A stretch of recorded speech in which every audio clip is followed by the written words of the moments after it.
Hey guys, we're here with Nile, the program coordinator and builder. He's here to answer a few questions for me and also some questions that will help you in your understanding of building your own program with that gymnastics-like background. So thanks for joining us, Nile. I know it's quite late for you, so the first question, we'll smash it out. I just want to know why you've prescribed this type of program for me, and if you could perhaps touch on the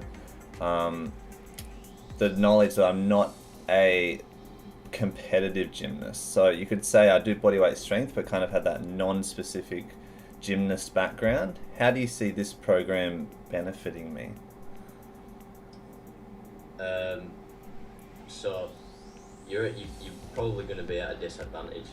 I mean, Lachlan's and I have been training for so many years, and the muscles that we use are going to be more sort of up to date and fired up, unlike yourself. So, as I said before, this sort of first program I've given you is to sort of build a layer of strength, and it specifically focuses on groups, so like your core strength.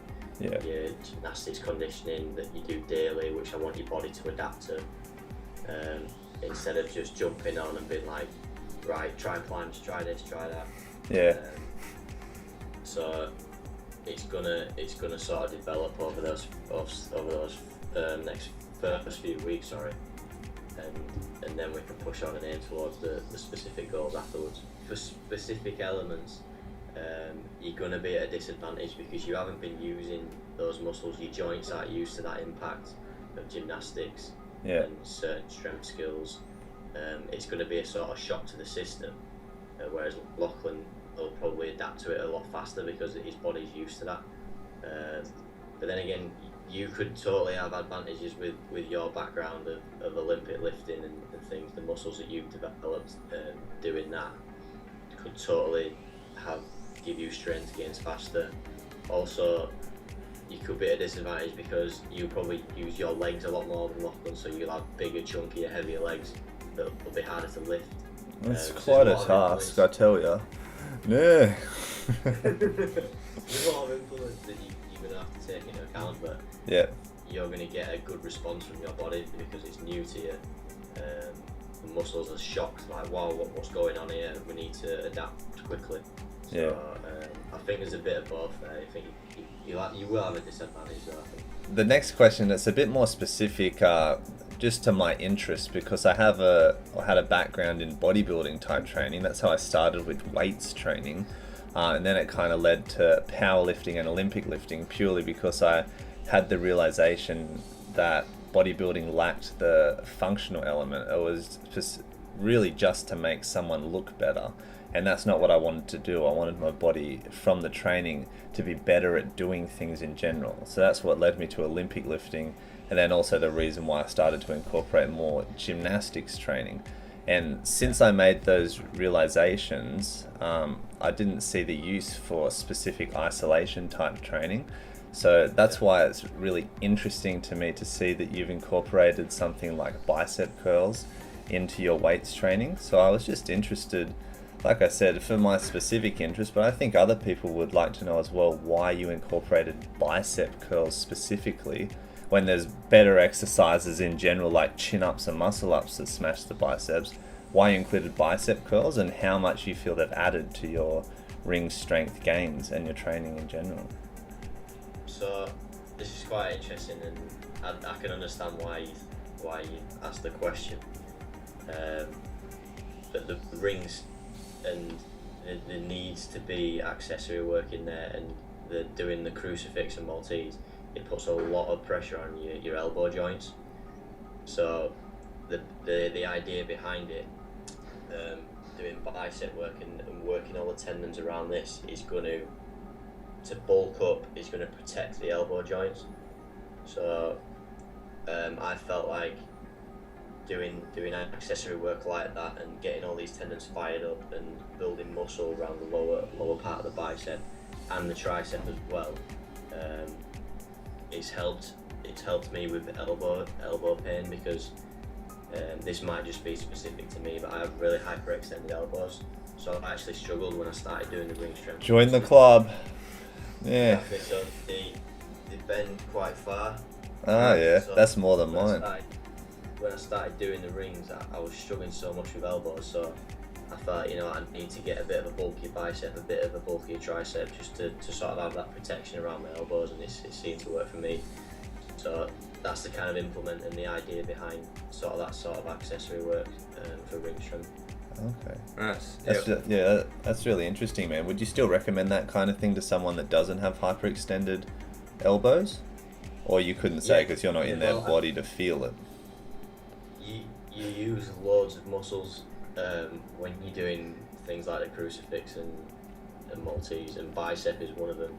And I don't know about you guys, but after a rings workout, I feel a huge burn in my biceps, especially doing the multis work. And when I do cross, my shoulders are rolled forward, so I use a lot of these muscles here. And doing things like the curls and making them stronger, getting numbers in there, getting sort of an endurance in the muscle, definitely benefits. And besides the hyperextension, it's going to help you, I think.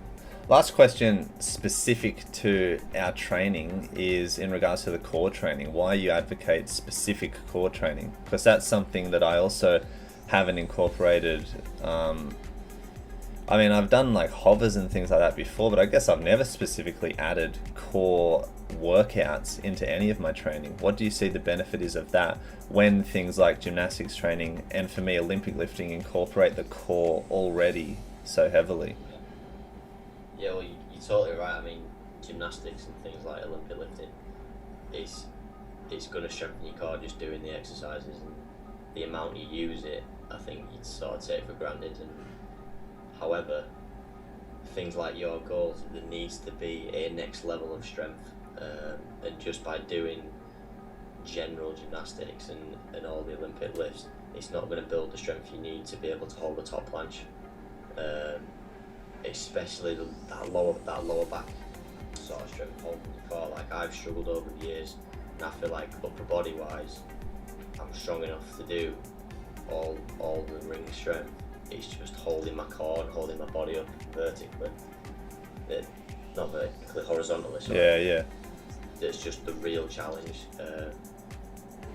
And over the years, I've mentioned before, I've had injuries in my lower back. I had double stress fracture 3 years ago, and I know your sort of programming this is not really impact based on the floor and hard floors and landings and things like that, but of gymnastics, I've had to develop that core strength to sort of protect my back muscles and protect my joints and legs and everything like that. So there needs to be, with a sort of programming goals like this, there needs to be a next level strength in the core. Okay. I'm particularly interested in how you feel about the trunk strength, because if I did incorporate a core workout, it would be more the trunk workout capacity, where it's like that 30-second minute kind of thing, but I've never heard of or done something like those 5-second strength holds for the core. Do you feel like have you been doing them for a while because they work so well, or is this something relatively new to you as well? Yeah, it's new to me, and it is actually, I started doing it while I was in rehab from a tear in my wrist. So I was out for sort of 5 months. Recently, last October, I had surgery in my cartilage in my wrist, and I got great strength and conditioning coaches and coaches around me who approached me, and I tried this workout, and since then the amount of strength gains I've had on rings in terms of the core section and being able to top planche really easily is massive. So you're right, it is relatively new for me, but it makes complete sense. 2 quick questions which are not necessarily specific to me, but what might benefit the audience a bit more. Best piece of advice you've found to benefit you in terms of strength gains on the rings? Like, is there one bit of advice that's stuck with you over the years that you feel you stick to that? Like consistency, for example, that's how you'll get stronger? I think this is the best thing and the best advice I can give you is to just do the positions, try. Like I say, like I've incorporated these play sessions.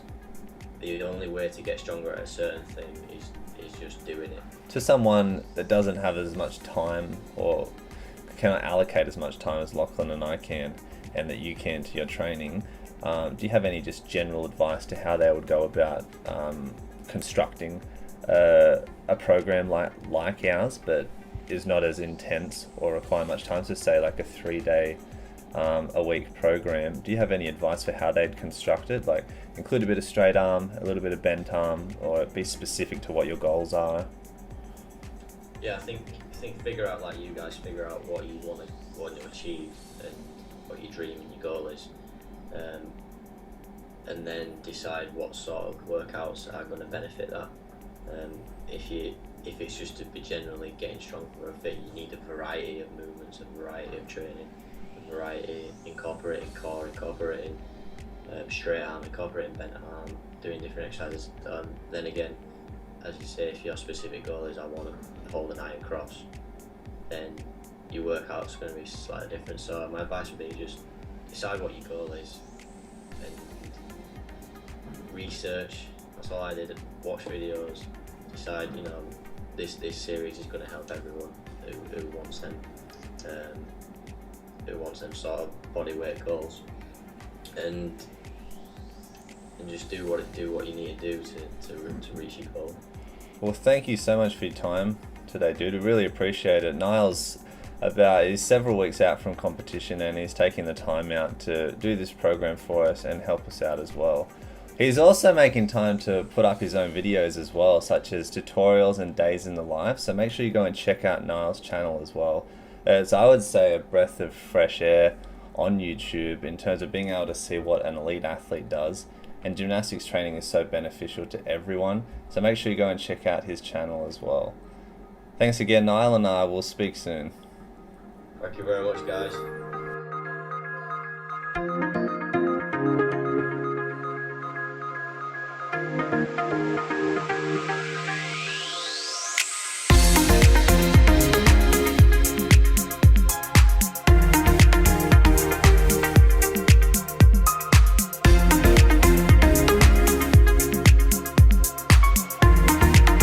Maybe another thing to think about, trying to lose a little bit of weight.